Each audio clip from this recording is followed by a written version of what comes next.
देवीं सरस्वतीं व्यासं ततो जयामुदीरये।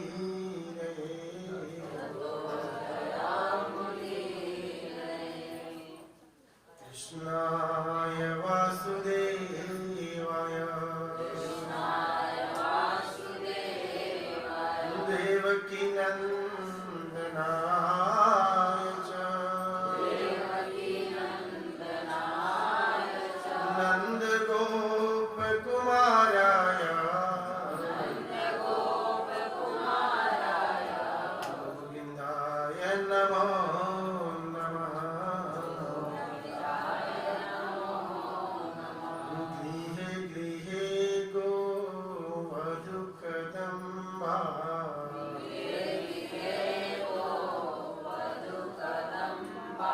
सर्वे मिलित्वा समवाययोगे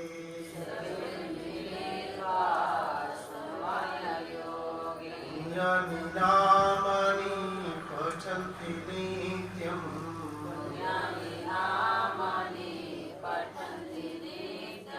गोविन्द दामोदर माधवेति गोविन्द दामोदर माधवेति गोविन्द दामोदर माधवेति।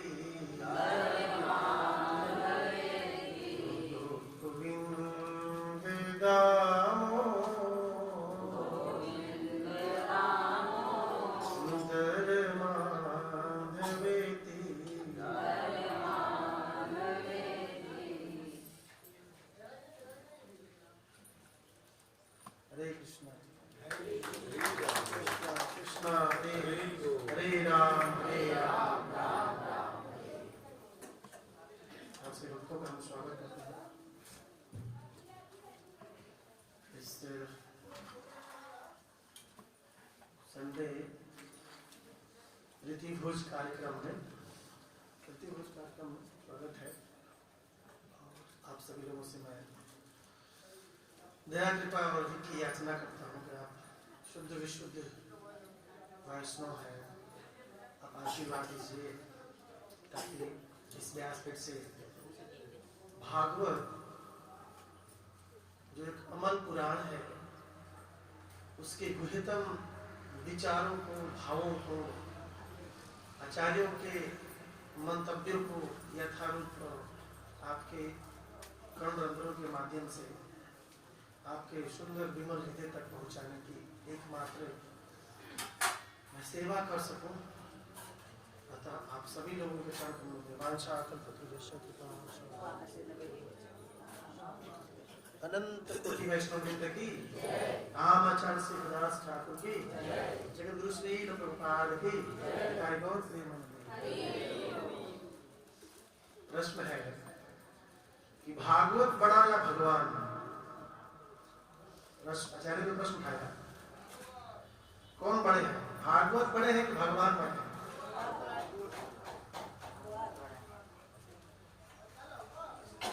कितने लोग बोल रहे भगवान वाले कौन है? हाथ उठाइए। बस आप ही भगवान वाले हैं, दो है भागवत बड़े हैं, भागवत बड़े हैं। अगर आप परीक्षित महाराज के जीवन को ले,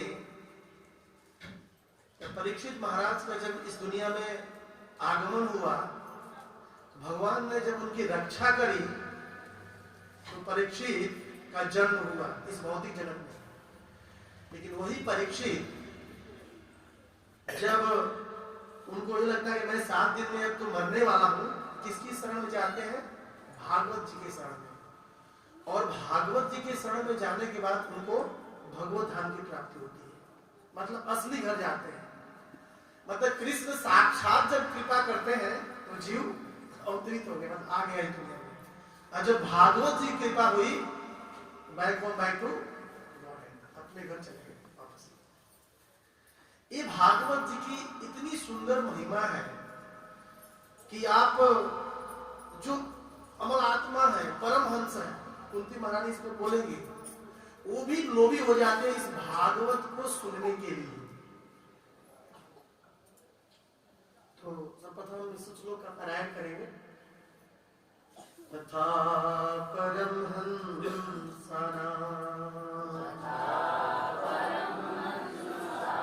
मुनीनां अमलात्मनां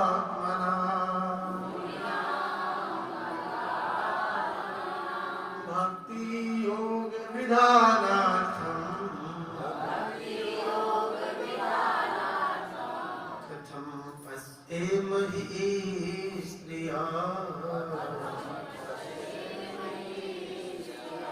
तथा परमहंसानां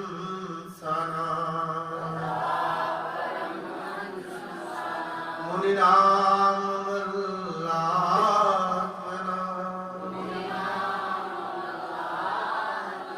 भक्ति योग विधानार्थं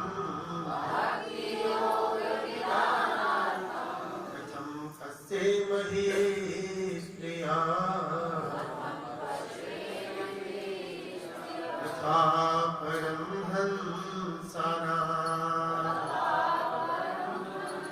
मुनीनां अमलात्मनां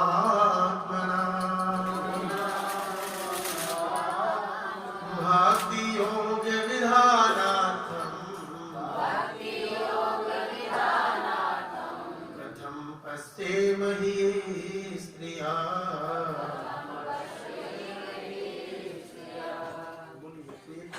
तथा परमहंसानां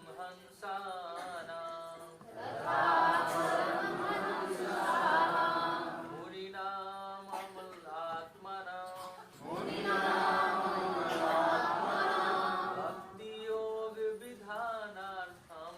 भक्ति योग विधानार्थं कथं पश्येमहि स्त्रिया।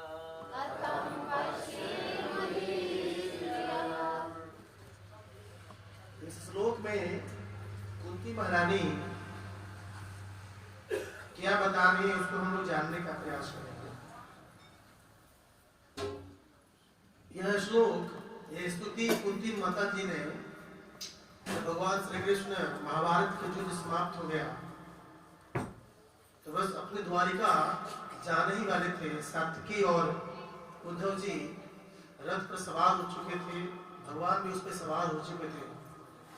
उसी समय उत्तरा दौड़ते हुए भगवान के पास आती हैं, कहती हैं पाहि पाहि महायोगी देव देव जगत नान्यम त्वत् अभयम पश्यत यत्र मृत्यु प्रश्न।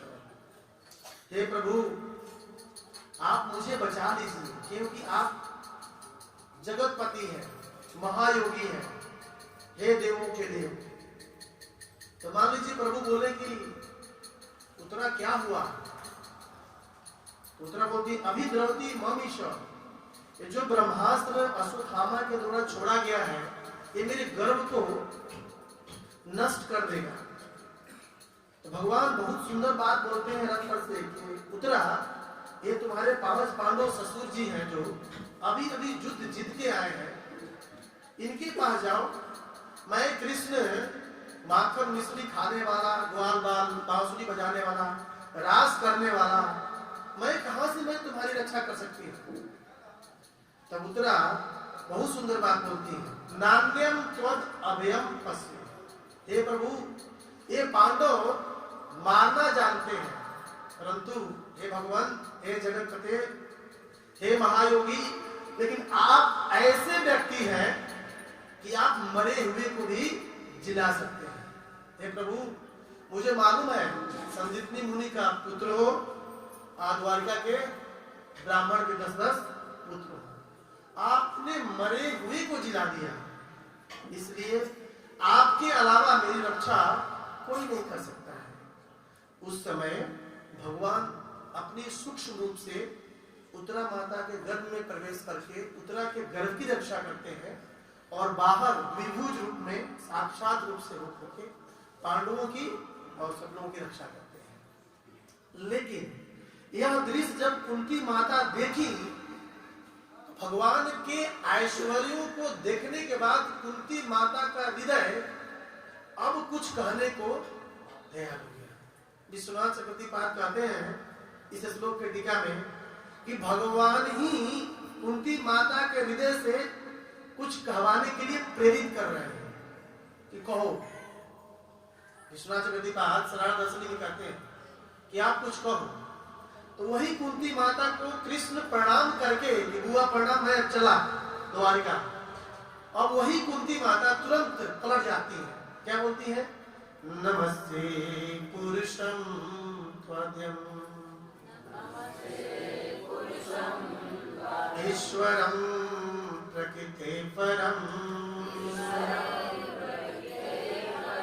अलक्ष्यम सर्वभूतानां अन्तः बहिरवस्थितम्।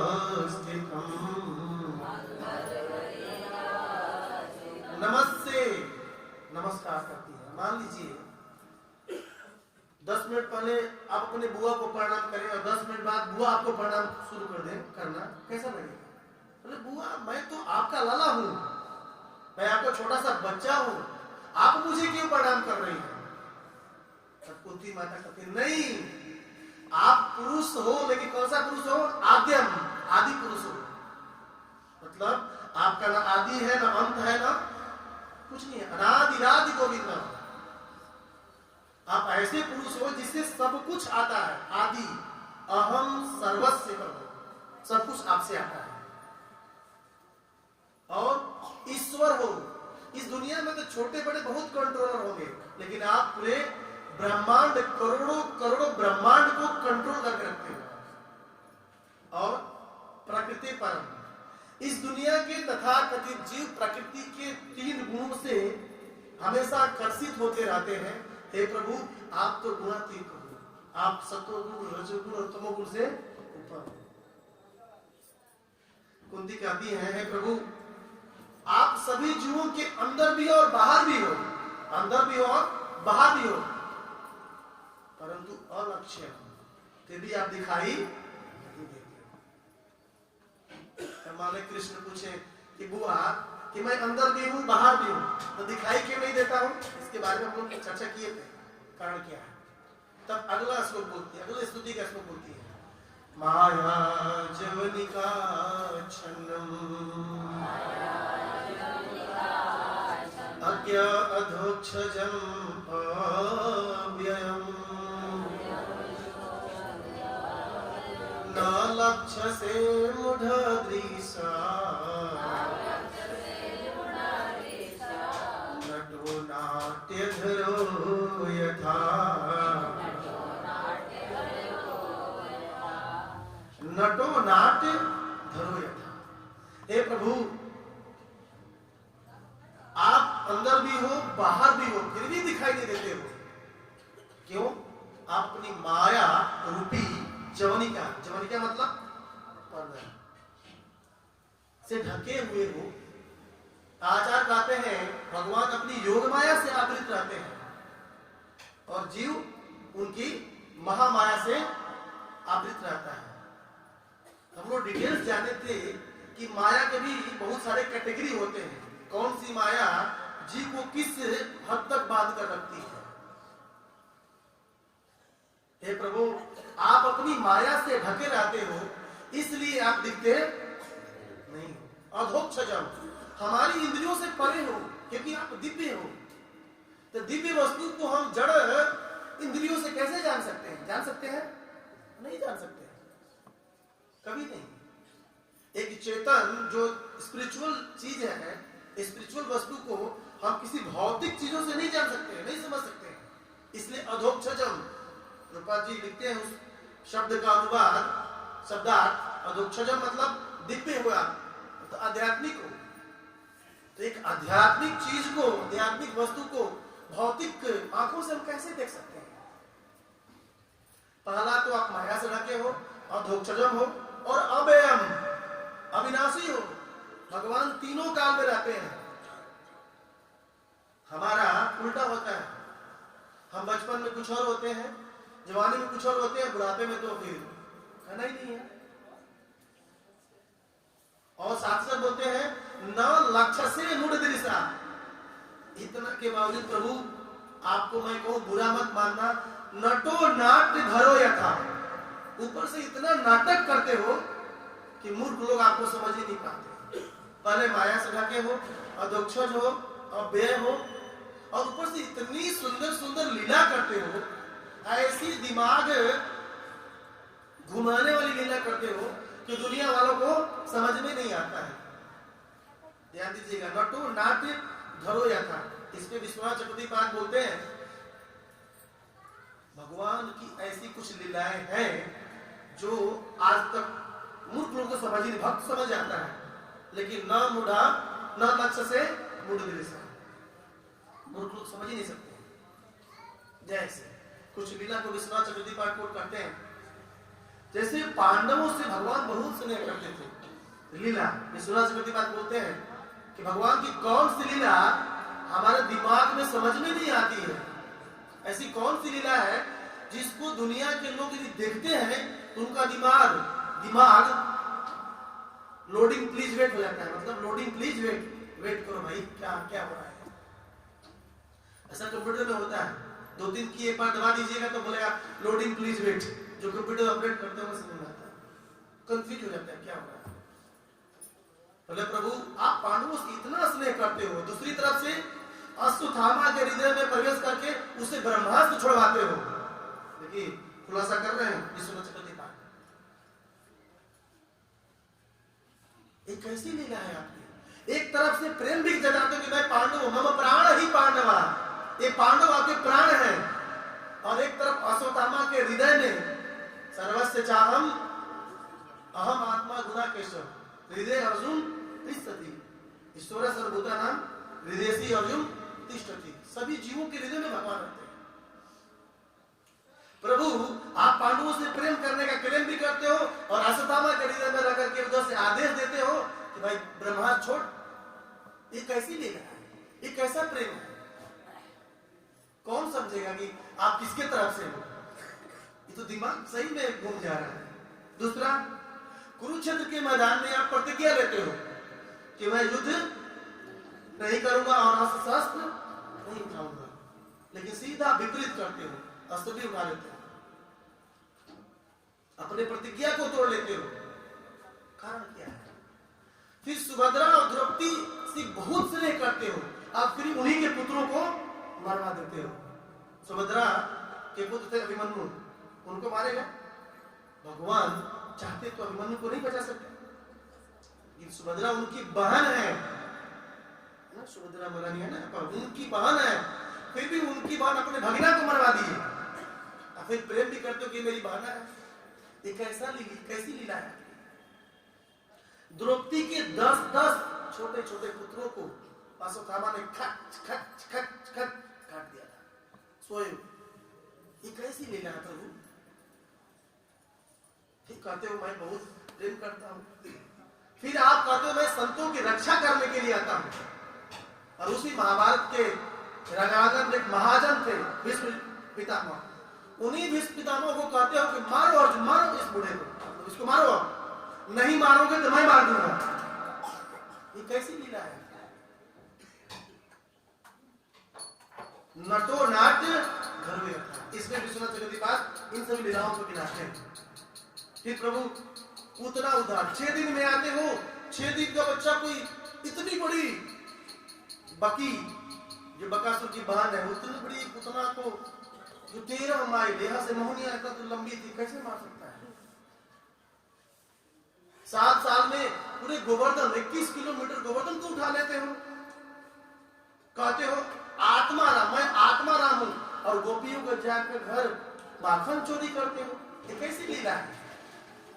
विश्वनाथ चक्रवर्ती पाद कहते हैं कि इन सब लीलाओं को सुनकर समझकर लोगों को दिमाग काम, इसलिए प्रभु नटो नाट्य धरो।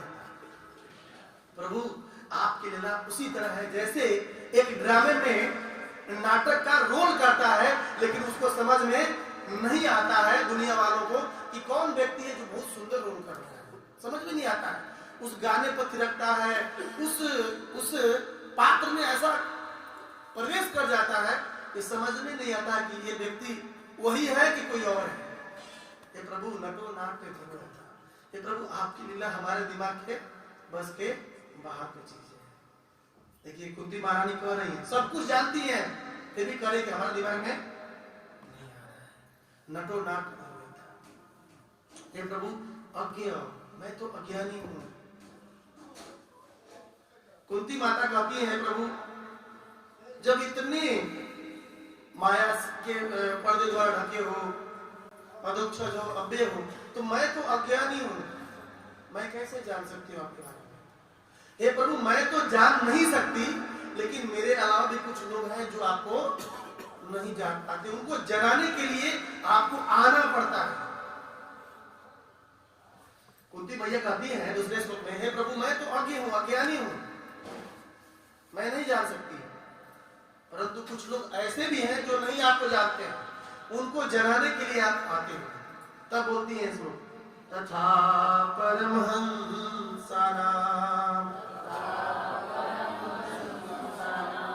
मुनिनाम अमलात्मनाम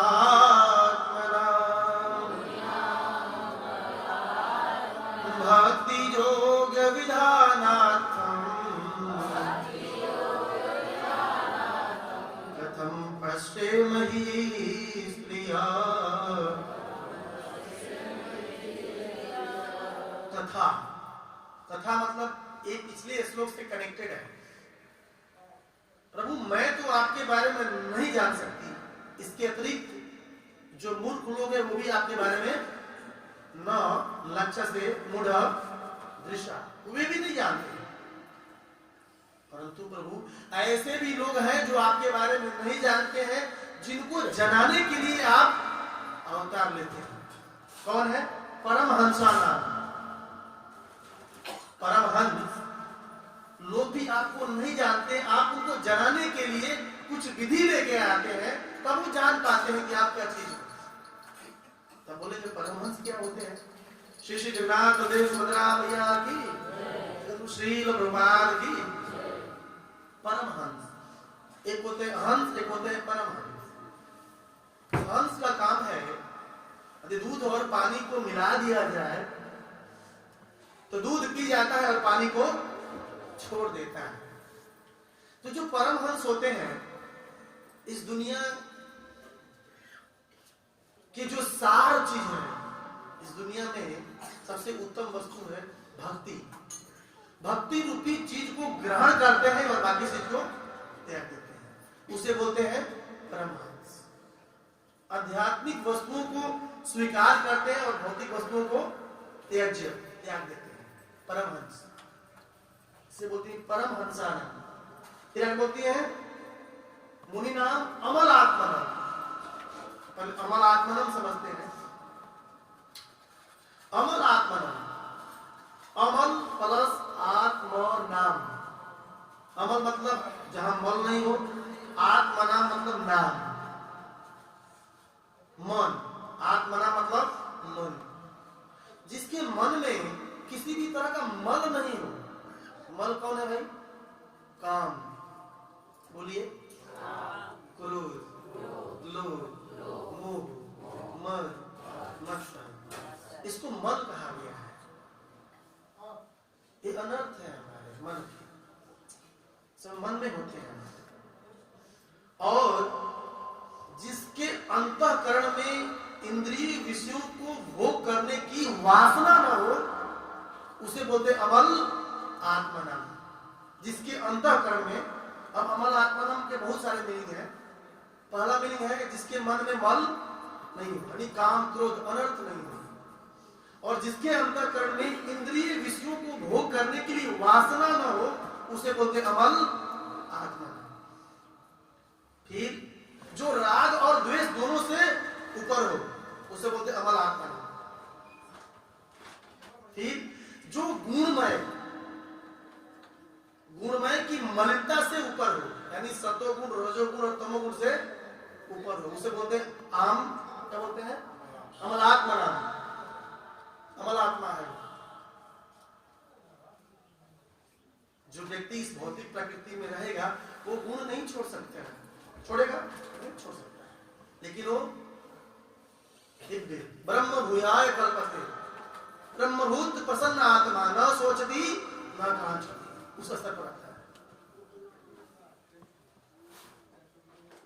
अमलात्मनम, ये मालूम होता है कि दुनिया की जो वस्तुएं हैं उनका भोग हमें नहीं करना है, क्योंकि उनको मालूम है कि भोग का परिणाम क्या होता है। उनको अमल आत्मा, जो अमल आत्मा है उनको मालूम है। भोग ऐश्वर्य प्रसक्तानां यहाँ अपरेत चेतसां व्यवसायात्मिका बुद्धि समाधौ न विधीयते। भगवद गीता 2:44। बोले भोग ऐश्वर्य, जिनका मन भोगों में ऐश्वर्यों में आसक्त है उनकी बुद्धि कभी एकाग्र नहीं होती, मतलब अशांत रहते हैं। जिनका हरे कृष्णा कृष्णा कृष्णा हरे हरे हरे राम राम राम हरे हरे। जिनका मन भोगों के में आसक्त है उनकी बुद्धि व्यवसाय आत्मिका नहीं होती, यानी शांत नहीं होती, अशांत होते हैं। मतलब उनका मन, उनका चित्त आपके भजन में नहीं लगता।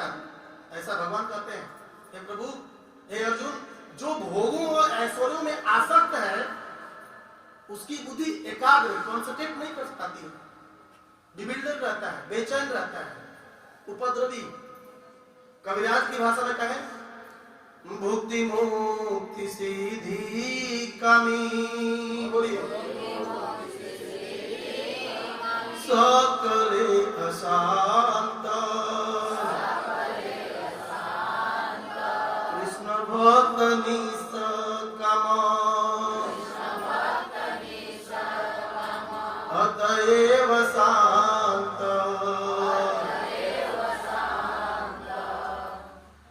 कहे कि जो भुक्ति और मुक्ति की कामना रखते हैं उनका चित्त हमेशा अशांत रहता है,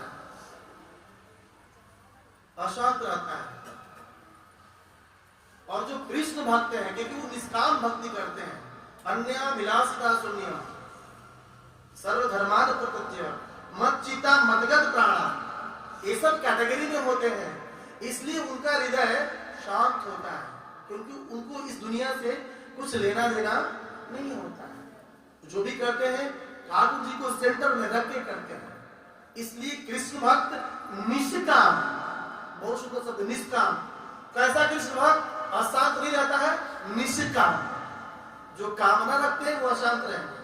ध्यान दीजिएगा, ये कविराज जी बोल रहे हैं चैतन्य चट्टानी मध्य लीला 19वें अध्याय का 149 नंबर तैयार है।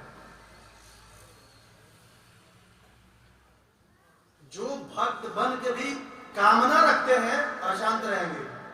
भक्त बन के तो क्या हो गया, क्योंकि उन्हें चाहिए कुछ, अशांति रहेगी।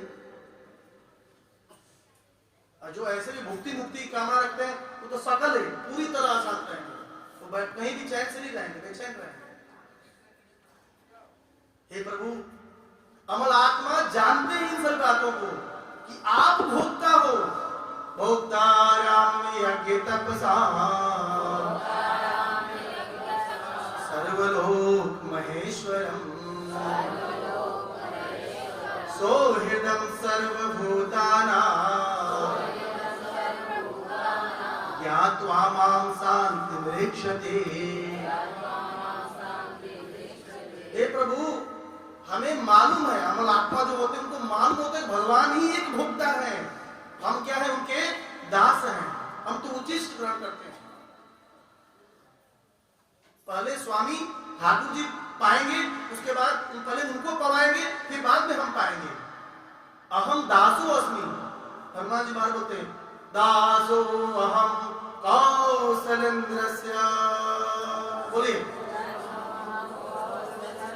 लंका में बोलते हैं हनुमान जी, दासो अहम कौशलेन्द्रस्य, मैं कौशलपुर के राजा दशरथ के पुत्र श्री रामचंद्र जी का दास हूं।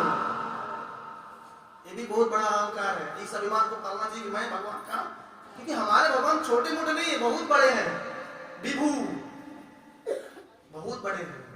एक बार सांस लेते हैं, ब्रह्मा जी गए और हम सांस लेते हैं, पता नहीं क्या होता है। महाविष्णु एक बार सांस लिए, ब्रह्मा जी का अच्युतम खत्म। इतने बड़े भगवान के हम दास हैं, छोटे मोटे के दास नहीं है, इसलिए अभिमान है, दास हो हम कौशलेंद्र से। तो अमल आत्मा इस बात को जानते हैं।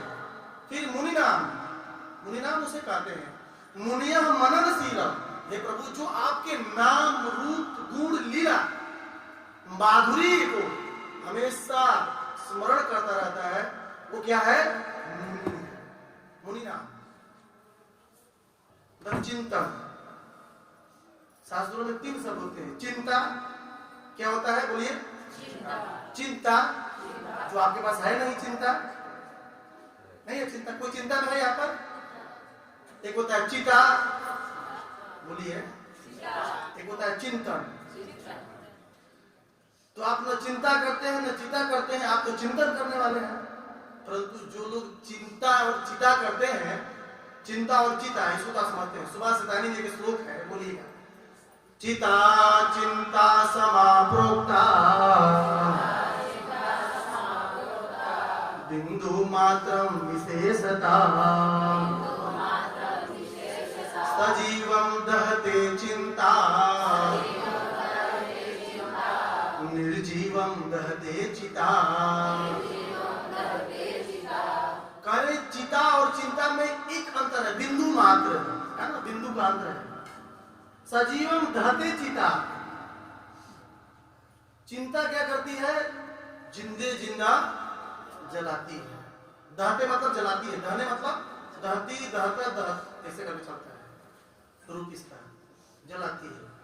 और निर्जीवम दहते चिता, और चिता जो संसार काट होती है वो मुर्दे को जलाती है।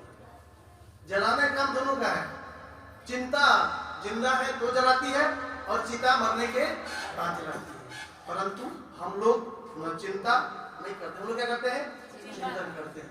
हरे कृष्णा कृष्णा कृष्णा कृष्णा हरे हरे, हरे राम राम राम हरे हरे।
जो भक्त होते हैं भगवान के नामों का चिंतन करते हैं, उनके रूप का, गुण का, लीलाओं का चिंतन करते हैं। लेकिन जो मुनि नहीं है, जो इन नामों का चिंता नहीं करेंगे, क्या चीज का चिंता करते हैं? आहार निद्रा मैथुनं च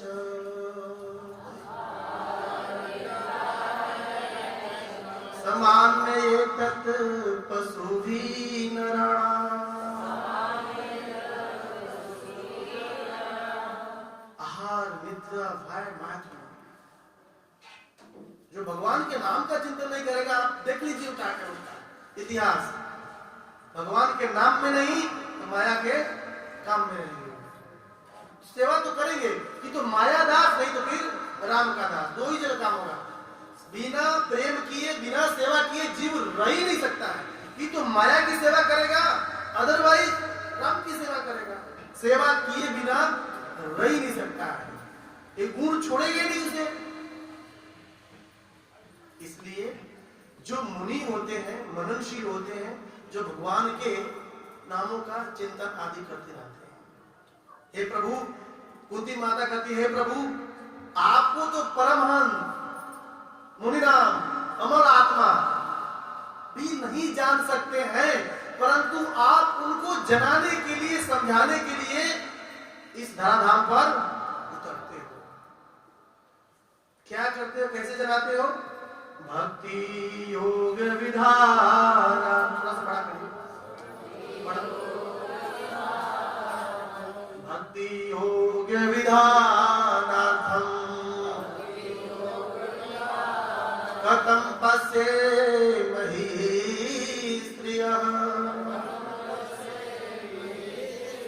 हे प्रभु, ऐसे परमहंस मुनिनाम और अमल आत्माओं को अपने बारे में बताने के लिए, जनाने के लिए, समझाने के लिए आप भक्ति योग का, विधि विधानों का स्थापना करते हो। भगवान इस धराधाम पर आते हैं भक्ति देने के लिए। एक मेन गुह्यतम चीज है, मारना तो यदा यदा हि धर्मस्य ग्लानिर् भवति भारत अभित्थानम् अधर्मस्य तदात्मानं सृजाम्यहम् परित्राणाय साधूनां विनाशाय च दुष्कृताम् धर्म संस्थापनार्थाय संभवामि युगे युगे। 4-7-8 भगवद गीता। कहने का मतलब है, भगवान धर्म की स्थापना करना हो उनको, प्रभुपाद जैसे 2-4 लोगों को भेजेंगे पूरे वर्ल्ड में, हो जाएगा धर्म की स्थापना। भक्ति देने के लिए, इस गुह्यतम ज्ञान को देने के लिए, हरिनाम रूपी प्रेम देने के लिए प्रभु आते हैं यहाँ पर। भक्ति योग की विधि विधानों को सिखाने के लिए आते हैं। हे प्रभु, आप आते हैं और यहाँ पर आकर के इतनी सुंदर लीला करते हैं कि उस लीला को, उस लीला माधुरी, गुण माधुरी और रूप माधुरी को देख करके मुनिनाम, परमहंस और अमला वो भी आपके गुणों से आकर्षित हो जाते हैं। ध्यान दीजिएगा, जो आत्माराम है, ब्रह्मभूत है, ब्रह्मवादी है, वे भी भगवान की लीलाओं को जब सुनते हैं, दिखते हैं, जानते हैं, तो उनके मन में लोभ हो जाता है कि मैं कहाँ के समाधि में बैठा हूं। उनको भी भगवान के नाम रूप गुण लीला कर देखने और सुनने की चेष्टा हो जाती है। आत्मराम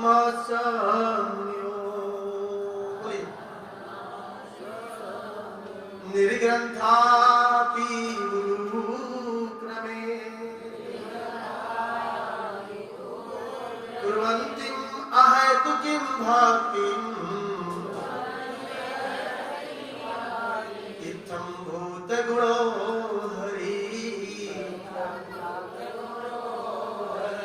सुत गोस्वामी कहते हैं, हे सौनक आदि, जो आत्मराम है, जो अपने आप में रमण करते हैं, पहला नंबर जो आत्मराम है, उनको बाहर से आनंद की जरूरत, हमें बाहर से कुछ चाहिए तब हम आनंद में होते हैं।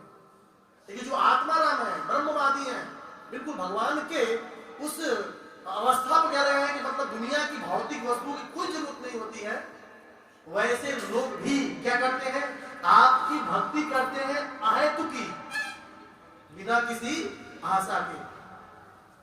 उनको कुछ नहीं चाहिए आपसे, वे भी क्या करते हैं, अपि उरुक्रमे, हे प्रभु आपकी लीलाओं, इत्थम भूत गुणो हरि, हे हरि आप में इतनी सुंदर गुण है कि आपके गुणों को जब सुनते हैं, जानते हैं, देखते हैं तो उनके मन में लोभ हो जाता है। अरे मैं तो घाटे का सौदा करा, अभी घाटे में आ गया, मैं तो इस चीज से वंचित रह गया। जो आत्मराम है उनको भी आपके लीला और गुण को सुनने का लोभ हो जाता है। तब आप बोलेंगे ऐसे कौन है? क्योंकि माता कहती है, प्रभु आपकी लीला इतनी मनमोहक होती है कि जो अध्यात्मवादी हैं उनको भी अपनी तरफ खींच लेती है। वे भी जो ब्रह्मभूत के स्तर पर है, वे भी आकर के आपकी लीला रूप गुण नाम का गुणगान करने लगते हैं। तो आप पूछेंगे कौन है इसके उदाहरण? इसके ज्वलंत उदाहरण है श्रीपाद सुखदेव गोस्वामी की। सुखदेव गोस्वामी जिन्होंने ये कथा परीक्षित महाराज को सुनाया है। आइए सुखदेव जी को प्रणाम करते हैं, उसके बाद देखते हैं सुखदेव गोस्वामी कैसे ब्रह्मवादी से साकारवादी हो गए। लीला सुकोसो, बोलिए, वृषभानुजाया पवित्र चंचू दिय चुंबनेन एकांतिको ही निरहास्य पाति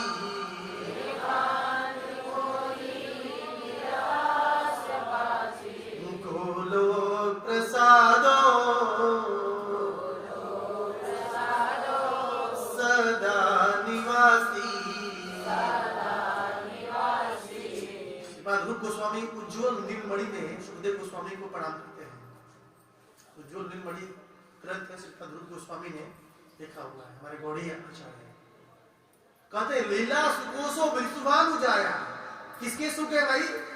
वृषभानु नंदनी। बोले बरसाना धाम की। तो मिला जुला के हम बरसाना जाते ही हैं, क्योंकि वहीं से दूध बहता है पूरी शक्तियों का। कृष्ण पूर्ण शक्ति, शक्ति उनके पास कहां से आती है? शक्तिमान के पास शक्तियां हैं, उनके पास अनादि शक्ति, अंतरंगा शक्ति, बहिरंगा शक्ति, ये सब अनंत शक्तियां हैं। तो वृषभानु की जो पुत्री है जाया है, श्री श्री राधा रानी की, उनके सुख है। और क्या करते हैं? कृष्ण और राधा रानी के बीच में जो गुह्यतम मैसेज है उसको आदान प्रदान करते हैं। वही सुख राधा रानी की कृपा से इस दुनिया में सुखदेव गोस्वामी बनकर प्रकट हो। वे सुखदेव गोस्वामी वेद व्यास की पत्नी आरुणि, क्या नाम है वेद व्यास की पत्नी का? आरुणि। वेद व्यास जी जब बद्रिका आश्रम सम्याप्रास आश्रम सरस्वती नदी के तट पर वेद व्यास जी ने जब भागवत की रचना करी तो उनको लोभ हो गया कि इस भागवत को प्रचार करने वाला कोई मिल जाता, कोई पुत्र हो जाता, तब तो लिखना हमारा सफल हो जाता। तो वेद व्यास जी के पत्नी के गर्भ में सुखदेव गोस्वामी महादेव जी जिससे अमर कथा सुनाते हैं, सब आप जानते हैं। सुखदेव गोस्वामी उसमें प्रवेश करते हैं उनके मुख के माध्यम से। 16 साल तक अपनी माता के गर्भ में ही रहते हैं। ऐसा है कोई व्यक्ति जो 16 साल तक अपने गर्भ में रह सकता है? और बात भी करते हैं। बोले बेटा, वेदव्यास जी बोलते हैं बेटा निकल जाओ। बोला नहीं पता पिताजी, माया बहुत स्ट्रांग है। तेरा सुखदेव गोस्वामी के हाल क्या है? बोलते माया बहुत स्ट्रांग है, मैं बाहर नहीं आऊंगा। और माया को हम रोज गले लगाते हैं। किया बोले ठीक है, जिसकी माया है यदि वो आ जाते हैं, वो खाते हैं तो मान जाओगे? कहा। तो उस समय द्वारिका लीला कर रहे थे, उनको बुलाएगा। बोले सुखदेव जी आप आओ, मैं गारंटी देता हूं कि आपको मेरी माया टच भी नहीं करेगी। क्या नहीं करेगी? देखिए भगवान जिसकी खुद शक्ति है, देवी ही ऐसा गुणमयी मम माया धरत्या, कभी स्वर्ग उठाए कभी नरक डुबाए, राजदंड एन दिलाए। जगदानंद पंडित कहते हैं प्रेम विवर्त में, ऐसे पीट पीट के मारती है। कैसे पीटती है थोड़ा समझिए। पहले के समय में जब राजा किसी अपराधी को दंड देते थे, उसको ही पकड़ करके बीच तालाब के बीच में ले जाते थे, उसको पानी में डुबाते थे। 10-15 मिनट डूबेगा तो क्या होता है पता है? फिर बाहर आएगा। और जो आनंद आता है वही आनंद हमको इस दुनिया में इमेजिन करिए, पानी में डुबा दिया जाए और 10-15 मिनट बाद छोड़ा जाए, कैसा लगेगा?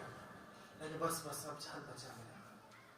ऐसी माया करती है, खुद पीटती है, फिर बीच में लॉलीपॉप पकड़ा देती है। बहुत अच्छा है, मीठा लग रहा है, अच्छा है, बहुत टेस्टी है। Once more, अन्य और लाओ। ऐसी देवी ही ऐसा गुणमयी मम माया दुरत्या, इस शब्द को पकड़िए, बहुत दुष्कर है। पूरी तरह से जीवों को पका कर रखती है। उसके बाद सुखदेव गोस्वामी जब माता के गर्भ से निकले तो घर पे नहीं रहे, सीधा वनम गच्छति, वन को चले गए। पीछे पीछे वेदव्यास जी हा पुत्र पुत्र रुक जाओ रुक जाओ रुक जाओ। पुत्र कहां से रुकने वाला है? उनको गारंटी दिया गया कि भाई आपको माया टच नहीं करेगी, आप यहीं रहो। फिर भी सुखदेव जैसे सुखदेव भी माया से बचने के लिए वन में चले गए। पीछे पीछे वेदव्यास जी बोले बेटा रुक जाओ कहां रुकने वाले? नहीं बोलने वाले वृक्षों ने बोल पड़ा, वृक्ष बोल पड़े।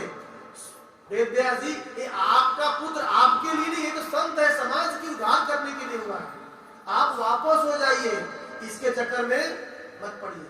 वृक्ष बोल पड़े, वृक्ष भी बोलते हैं और वेदव्यास जी उनकी भाषा समझते हैं। वो हम बात करेंगे तो हमसे नहीं समझ पाएंगे, हमारी उतनी पहुंच नहीं है। कैकेयी के पिताजी बकरे बकरी की जो बात करते हैं उसकी भाषा समझते हैं, जो पशु बात करते हैं उसकी भाषा समझते हैं। तो वेदव्यास जी सकते हुए शब्द है भगवान के, वो समझ सकते हैं कि वृक्ष क्या बोल रहे हैं। और जाके ब्रह्म समाधि में चले गए सुखदेव गोस्वामी। तो वेदव्यास जी क्या किए कि भाई एक ही पुत्र था, वो भी चला गया, अब तो भागवत का प्रचार कैसे होगा? तो वेदव्यास जी 2 श्लोक अपने शिष्यों को सिखाते हैं। कौन सा श्लोक? 2 श्लोक। बोलते हैं कि मेरे शिष्यों आप जाओ वन में जहां मेरा पुत्र समाधि में तपस्या में, ये 2 श्लोक को सुनाओ। वो 2 श्लोक जानते हैं, जानना चाहते हैं? आइए पहले श्लोक हम चर्चा करते हैं, बहुत सुंदर। होवकीयं स्तन कालकूटम्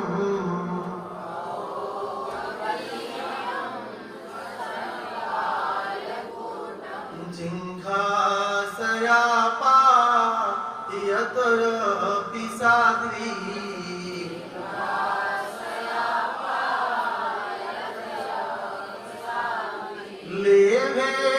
गतिं धात्रीं उचितां दातु अन्यम्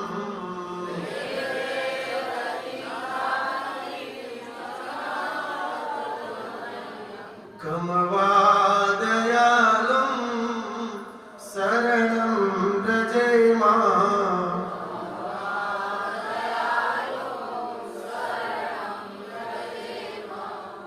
ये पहला श्लोक बोले, किसने बोला? वेद व्यास जी के शिष्यों ने उस वन में जाकर बोलना शुरू किया। पहला श्लोक बोलिए आप लोग भी। अहो वकीयम स्तन कालकूटम जिह्वासयापायत अतिसाध्वी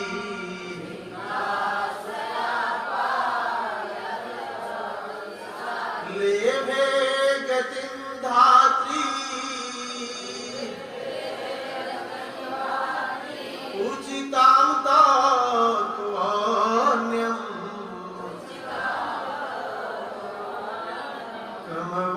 कमवादयालं शरणं व्रजेमा।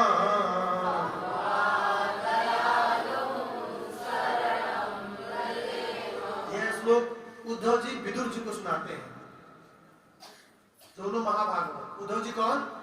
भगवान के पर्सनल सलाहकार। और भगवान को जो सलाह देता हो वो कितना बड़ा खोपड़ी वाला होगा। और विदुर जी कौन? महाजन, साक्षात महाजन यमराज जी हैं विदुर जी। और ये श्लोक जब विदुर जी सुने तो रोने लगे, बोले अरे इतनी करुणा के सागर है प्रभु हमारे। विदुर जी को बताया उद्धव जी कि हे विदुर जी, आपको भगवान बोले कि इनको भागवत जरूर सुनाना। और कौन सुनाएगा? तो आपको मैत्रेय मुनि सुनाएंगे बद्रिका आश्रम जाकर। भगवान हमें इतना टेक केयर करते हैं, सोचिए जिसको भगवान इतना ध्यान देते हैं वो भक्त कितना बड़ा होगा, कितना उत्कृष्ट और उत्तम होगा। बोले अहो बकीयम, उस बकासुर की बहन बकी। बकासुर की बहन का नाम क्या है? बकी। उसे बोलते पूतना। पूतना जो पूत को भी ना कर दे, क्या कर दे? हरे कृष्णा हरे कृष्णा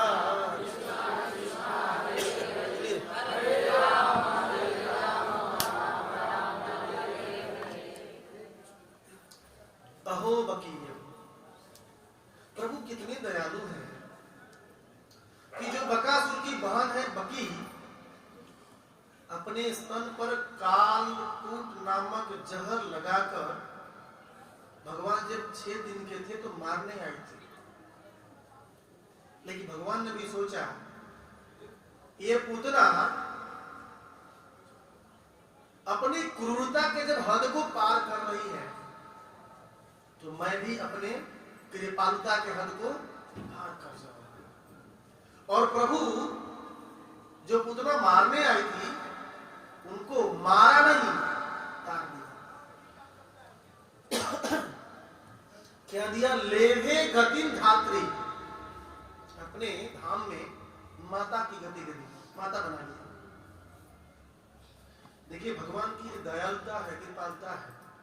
भगवान इतने दयालु हैं। भगवान की दयालुता समझना हो तो इस श्लोक समझिए। आज के दुनिया में जब किसी को कोई डांट देता है, बोल देता है, तो क्या हाल होती है आप समझिए। हम मानव होकर समझ सकते हैं, लेकिन जिसको मारने आ रही है वे उसको अच्छे से अपने गोलोक धाम में मां बनाते हैं। ऐसे इनसे दयालु कौन हो सकता है? कमवा दयालु। और कौन होगा जो ऐसे दयालु भगवान को छोड़कर किसी और के शरण में जाएगा? कौन होगा? भगवान दया के सागर है। यदि नाथ का नाम दया निधि है तो दया भी करेंगे कभी न कभी। यदि नाथ का नाम दया निधि है तो दया भी करेंगे कभी न कभी। यदि नाथ का नाम दया निधि है तो दया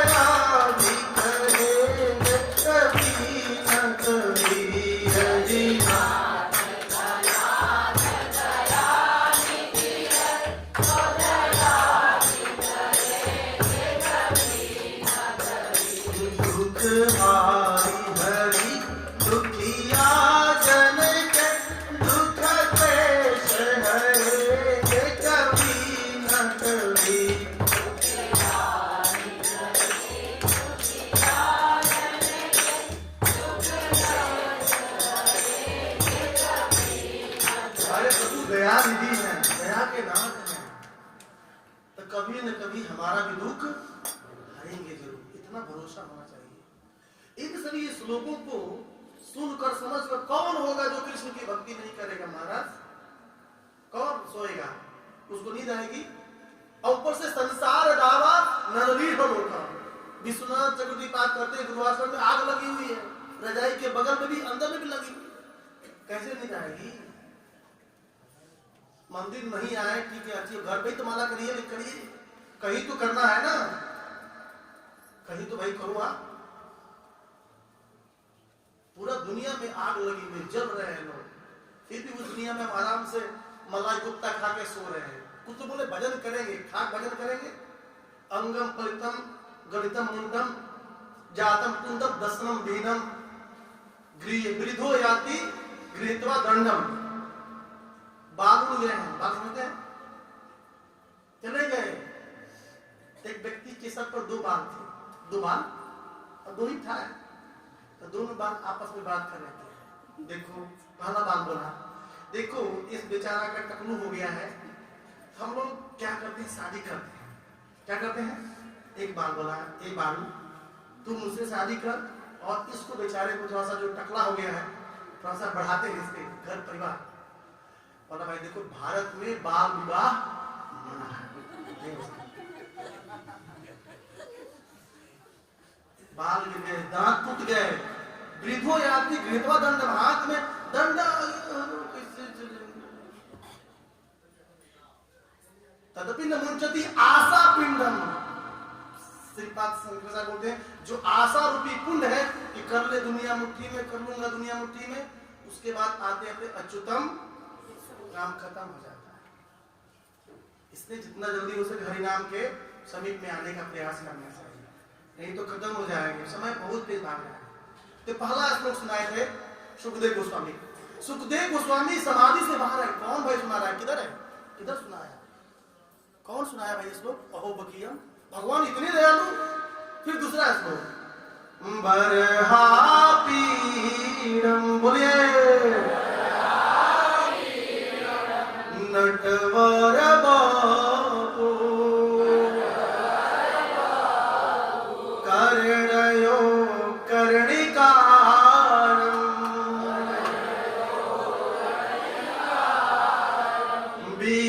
विदधवास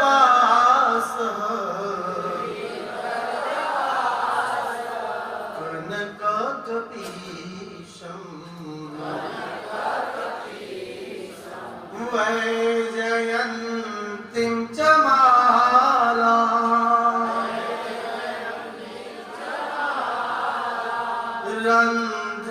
रन्ध्रानवेणु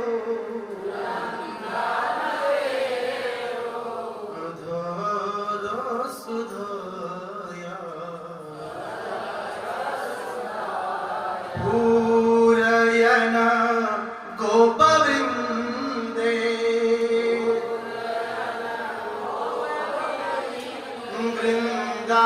वृन्दारण्यं स्वपदरमणम् प्राविशद गीतकृति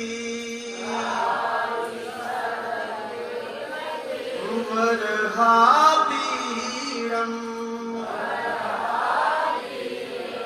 नटवर बापू कर्णयो कर्णिकारम्।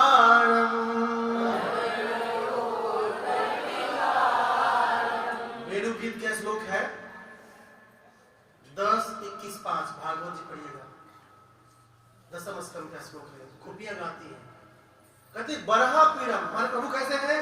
बरहा मतलब मोर मुकुट धारण करते हैं। नटवर बापू, इस दुनिया में बहुत लोग नाचते हैं, कुछ लोग नाचते पूरा मंदिर खाली रहता है। भाई हटो भाई, नाचो, तुम भी नाच लो। लेकिन जितने भी नाचने वाले उसमें क्या है? नटवर श्रेष्ठ। उसके बाद कर्णयो कर्णिकारम, कान पे नीले कमल का, ये लाल रंग का है, नीले कमल का फूल रखते हैं। जाइएगा गोलोक में तो ये सब पहचानने के लिए ये सब आचार्य बता रहे हैं। फिर विभ्रद रवासा कनक कपिसम, बिल्कुल सोने जैसे पिघले सोने की तरह चमकते हुए पीताम्बर धारण करते। वैजयंतीम च मालम, अब इसमें एक ही फूल है, गेंदा का फूल है ना, उसमें भगवान जो माले अपने गले में माला धारण करते हैं उसमें 5 फूल होते हैं वैजयंती की माला में। रंध्रान वेणु अधर सुदिया, अपने अधर पर उस वेणु को रख करके उसमें अमृत प्रवाहित करते हैं। अधर सुदय, अमृत प्रवाहित करते हैं। पूरे गोपवृंदे, और अपने ग्वाल बालों के साथ चलते रहते हैं। कहाँ जाते हैं? वृंदारण्यम स्वपदरमण, उस वृंदावन धाम की, वृंदावन उधर नहीं जाएंगे, उस वृंदावन जो चिंतामणि धाम है उसमें अपने पैरों से चल के जाते हैं। ऐसे भगवान की कृति उनके गोप ग्वालगण गाते रहते हैं। ये जब 2 श्लोक सुखदेव गोस्वामी सुने तो उनकी समाधि टूट गई। मैं ब्रह्मवादी थे, टूट गई। बोले भाई कौन है, इतने सुंदर कौन श्लोक सुना रहा है? तो जो विद्यार्थी के शिष्य थे पकड़े गए। बोले आप सीखना चाहते हैं भागवत? बोले हाँ मैं भागवत सीखना चाहता हूँ। तो कौन सिखाएगा? चलिए मेरे गुरुजी के पास। उनको क्या मालूम कि मेरे पिताजी ये साजिश रचे हुए हैं। और सुखदेव गोस्वामी इस 2 श्लोकों को सुनकर इतने मोहित और आकर्षित हो गए कि भगवान की रूप माधुरी और भगवान की गुण माधुरी, 2 गुण या लीला, ठीक है ना, 2 माधुरी को सुनकर इतने अट्रैक्ट, इतने विमोहित हो गए। बोले मुझे भागवत पढ़ना है भाई, मुझे भागवत पढ़ना है। कौन पढ़ाने वाले? चलिए गुरु जी के पास। उनको पकड़ कर लाए। अरे मेरे पिताजी हैं, पढ़े भागवत, एक श्लोक पिए, और पीने के बाद जनक जी के पास परीक्षा दिए, पास हुए, तब जाकर के सुखदेव गोस्वामी मतलब परीक्षा में पास हो गए। तब जाकर भागवत के आचार्य हुए, कीर्तन के आचार्य हैं सुखदेव गोस्वामी, कीर्तनाचार्य हैं सुखदेव गोस्वामी। कीर्तन का आचार्य पद्यावली में स्वरूप गोस्वामी कहते हैं। इतने सुंदर है, कहते हैं कि भगवान के रूप इतने सुंदर है, इतने सुंदर है, इसके रूप माधुरी और लीला माधुरी और गुण माधुरी को सुन करके सुखदेव जी इतने मोहित हो गए कि उनको लगा कि भाई इससे उत्तम वस्तु कोई हो ही नहीं सकती है।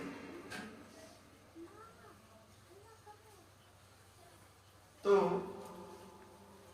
भगवान के जो सखागण हैं कुछ रूप माधुरी की चर्चा करते हैं। क्या चर्चा करते हैं? कि पूछते हैं कृष्ण तो इतने काले क्यों हो? क्या पूछते हैं? कृष्ण इतने काले क्यों हो? तू लड़का बना है, ऊपर से काला बना है, तो लोग पूरे ब्रज के लोग पागल हैं। कट जाते गला करोड़न के, ऐसे लिखते हैं आचार्य लोग, कि तू लड़का बना है तो तेरे रूप को देखकर इतने लोग पागल हो गए हैं।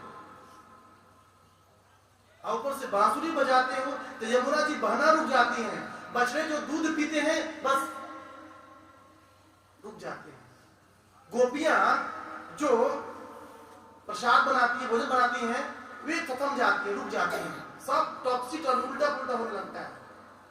कैसे आदमी होते हो? तो लड़का बना है तो इतना बुरा हाल किया, कहीं लड़की होता तो कितने लोग गला काट कर मर जाते हैं। कट जाते गला करोड़न के, ऐसे ब्रजवासी बोलते हैं।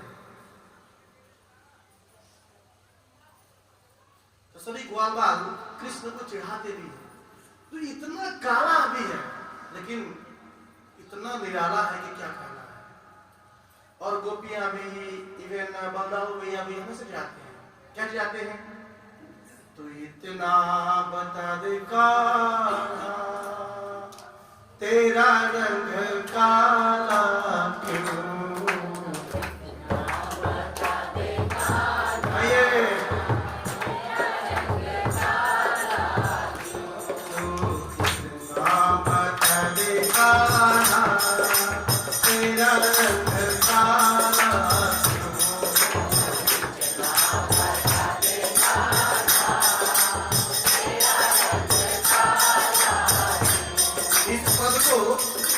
सूरदास जी सुर सागर में लिखते हैं, अभी ग्रंथ पढ़िएगा, इतने सुंदर सुंदर पद है कि हम मोहित हो जाएंगे, गाने के लिए मजबूर हो जाएंगे। तो नाम का देखाना तेरा रंग काला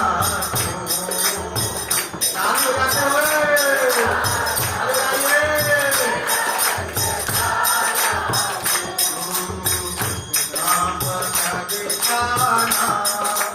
तेरा रंग काला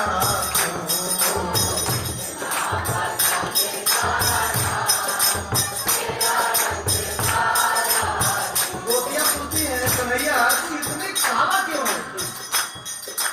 काला हो करनी जग से निराला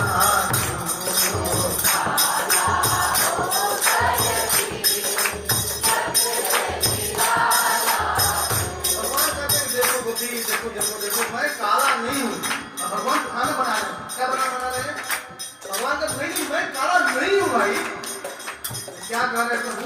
सूरदास जी लिख रहे हैं, मैंने काली रात में जन्म लियो, मैंने काली रात में जन्म लियो, मैंने काली गाय को दूध पियो, मैंने काली गाय को दूध पियो। भगवान बहाना बनाते हैं, गोपियां मैंने ना काली रात में मेरा जन्म हुआ था, अंधेरी रात में, भाद्र मास में, और मेरी माँ ना यशोदा मुझे काली गाय की दूध पिलाती है। गोपियां कहती तू झूठा है, कोई काली रात में जन्म लेकर काला हो सकता है? और कन्हैया बता कौन सी गाय काली है जिसका दूध हम पिएंगे तो काली हो जाएंगी? तू झूठा है। तब भगवान कहते हैं मैंने काली रात में जन्म लियो, मैंने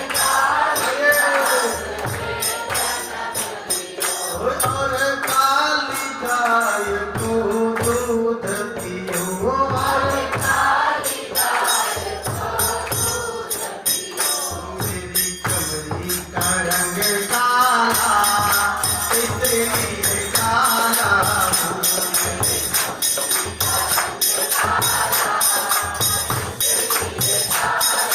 भगवान बहाना बनाता है कि देखो मैं काला नहीं हूँ, ये तो कमरी है ना, जो कमरी भगवान समझ पाते हैं, एक तरफ काली है उसका रिफ्लेक्शन चेहरे पर आ रहा है, इसलिए मैं काला दिख रहा हूँ। तो इतना बता देखाना तेरा रंग काला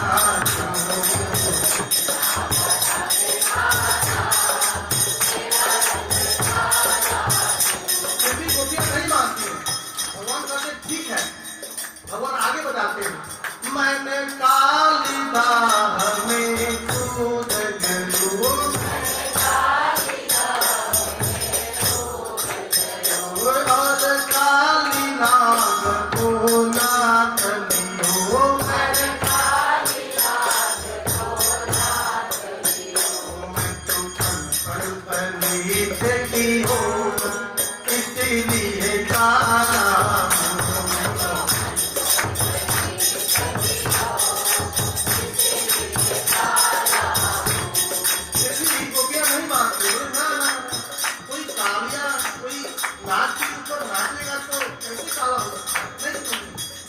भगवान नेक्स्ट लेवल बताते हैं तेरी गोरस मटकी खाली है, तेरी गोरस मटकी खाली है, तेरी गोरस मटकी खाली है, तेरी गोरस मटकी खाली है, और तू यदि मन की काली है, और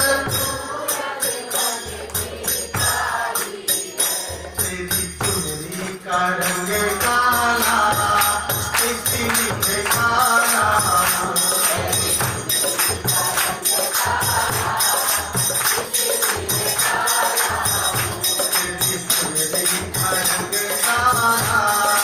इसलिए काला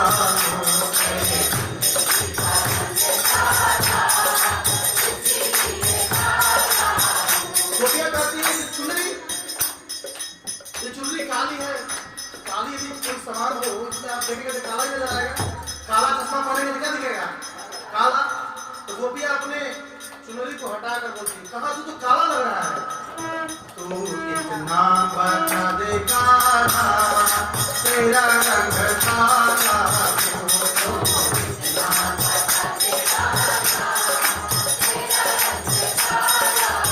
तो भगवान लाख बहाना, लाख ब्रह्मा बता रहे हैं कि देखो गोपियां, मैं काला नहीं हूँ। क्या है कि तुम अपने आंखों में इतना काजल लगाती हो, काजल मैंने तुमसे मता लगाती है, काजल लाइनर, काजल लाइनर, लाल काजल, काजल सखी नैनों में कजरा लगाती है, सखी नैनों में कजरा लगाती है, सखी नैनों में कजरा लगाती है, सखी और नैनों में मुझको दिखाती है,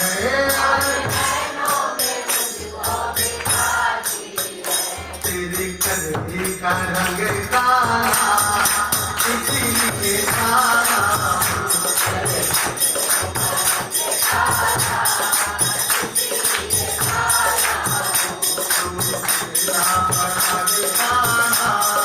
तेरा रंग काला।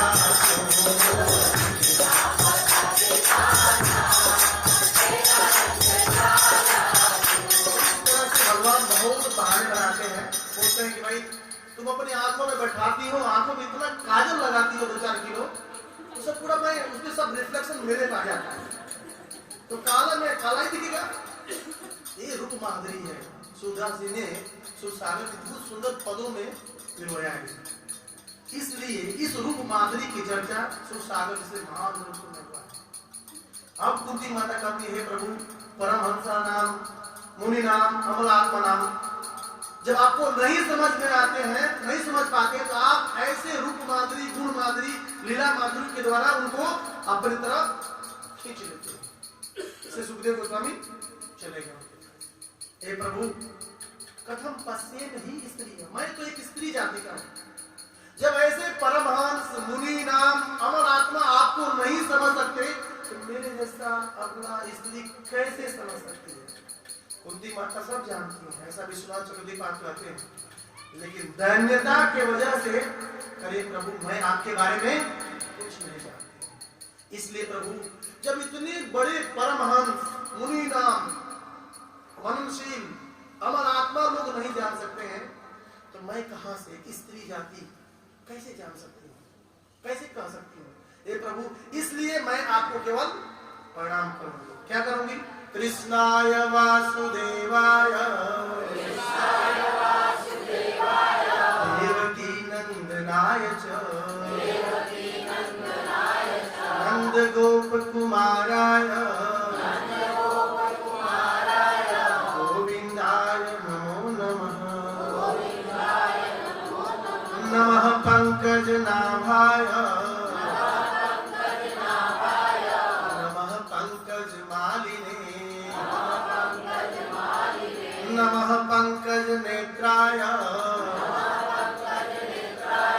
नमस्ते पंकज आंग्रये। ये प्रभु मैं आपको केवल प्रणाम कर सकती हूँ, और आने वाले 2 श्लोकों में कुंती मैया प्रणाम करती है। आने वाले समय में हम इसको जानेंगे कि इन सबका मीनिंग क्या है। कृष्णाय वासुदेवाय, हरे कृष्णा। ग्रंथराज श्रीमद् भागवतम महापुराण की जगत गुरु श्रील प्रभुपाद की जय जय श्री राधे, जय जय श्री राधे, जय जय श्री राधे।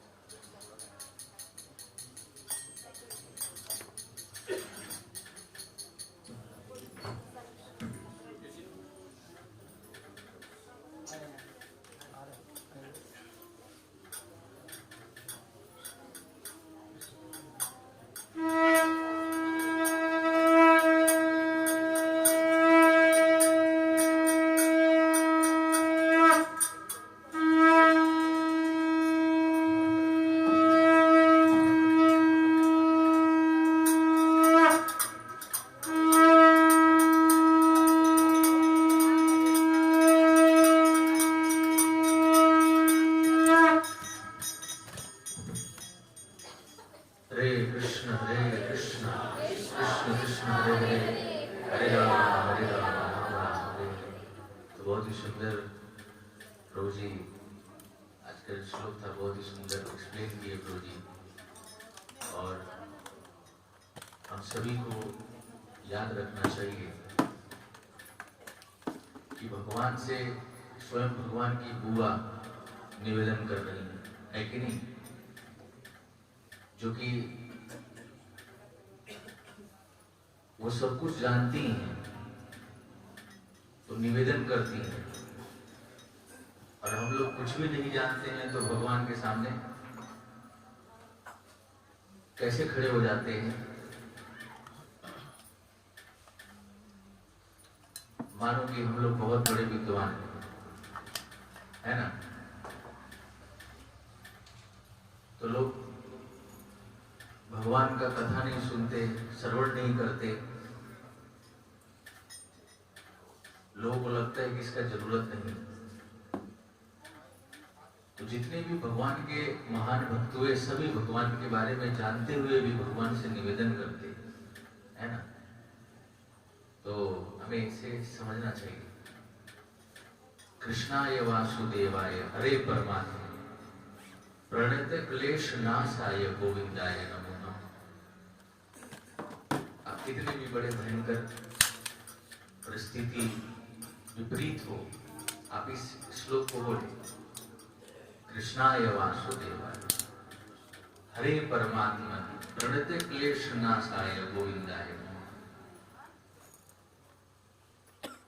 तो इस प्रकार से बहुत ही सुंदर प्रभु जी ने एक्सप्लेन किया। प्रभु जी को हम लोग हृदय से आभार करेंगे। हरि बोल बोल, हरि हरि बोल। और बहुत ही इम्पोर्टेंट अनाउंसमेंट है, कल 12 बजे मंदिर के बगल में अंतस्तुप क्रिया का जो प्रोग्राम है, काम क्रिया, वो है बगल में 12 बजे। तो सभी भक्त आमंत्रित है, आप सभी लोग आमंत्रित हैं। तो कल आप 12 बजे यहाँ पर प्रसाद लेने आप लोग आए, सभी लोगों को निमंत्रण। हरे कृष्ण। कीर्तन करेंगे हम लोग, कीर्तन के बाद सभी के लिए महाप्रसाद। हरे कृष्ण।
हरे कृष्ण।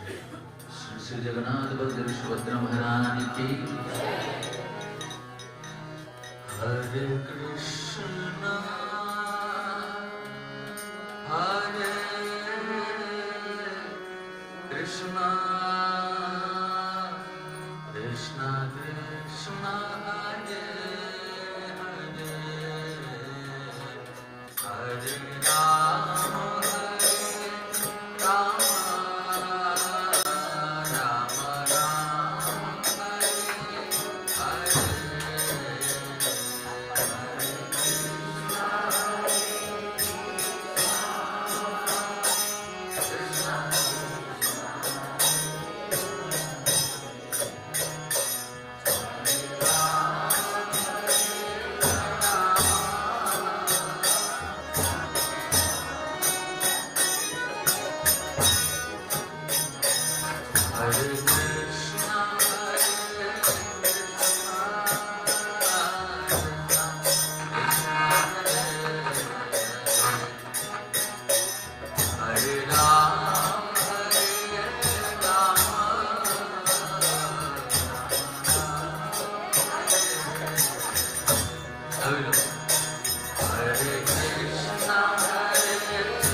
गौर निताय भगवान की बोले करे प्रेम उदन हरिनाम संकीर्तन की जगत गुरु श्रील प्रभुपाद की निताय गौर प्रेमान